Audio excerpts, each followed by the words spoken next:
আল্লাহ বলেন, হে বনি আদম, তোমরা আমার ইবাদতের জন্য সময় বের করো এবং ইবাদতে মনোযোগী হও। এখানে ইবাদত বলতে খালি আল্লাহ বিল্লাহ করার কথা বলেন নাই।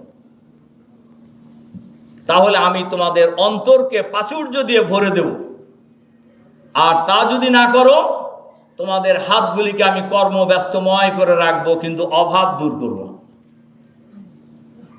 কাজেই আমরা দৌড়াইলেই যে খালি ইনকাম হয়ে যাবে, বিষয়টা তো ওরকম নয়। আল্লাহ তাআলা আপনাদেরকে মেধা দিয়েছেন।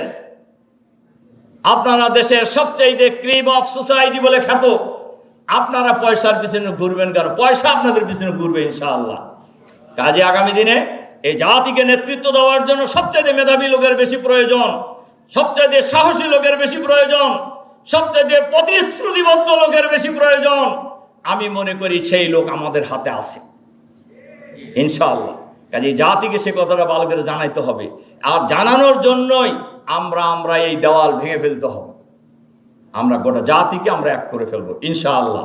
কাজে আসুন, আল্লাহ তাআলা আমাদেরকে যে পরিবেশ করে দিয়েছেন, আমাদের জন্য যে বাংলাদেশের আকাশ বাতাস মাঠ নগর বন্দর সব এক উন্মুক্ত করে দিয়েছেন, আমরা এই সময়টাকে গনিমত মনে করে কাজে লাগাবো ইনশাআল্লাহ। আল্লাহ তাআলা আমাদেরকে সেই ভূমিকা পালন করার তৌফিক দান করুন, এবং আমরা প্রত্যাশা রাখি আগামী দিনে যদি আবার এই টাইপের সমাবেশ হয়, এর মতো 2টা হল লাগবে ইনশাআল্লাহ। এটা করা যাবে না?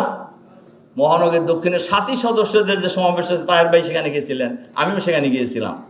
ডিপ্লোমা ইঞ্জিনিয়ার্স ইনস্টিটিউটে যে হল প্রোগ্রাম, সেই হল ভর্তি হয়নি। শুধু আমির সেক্রেটারি দুইজনই আমাদেরকে বলতেছিলেন যে এরকম ভাগে 4-5টা হল ভর্তি আছে এই বিল্ডিংয়ের মধ্যে।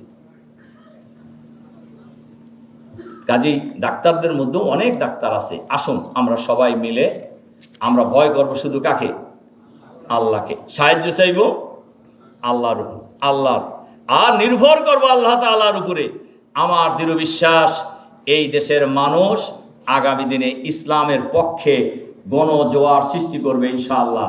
সেই গণজোয়ার সৃষ্টি করার পিছনে চিকিৎসক ভাই বোনেরা আগামী দিনে ঐতিহাসিক ভূমিকা পালন করবেন।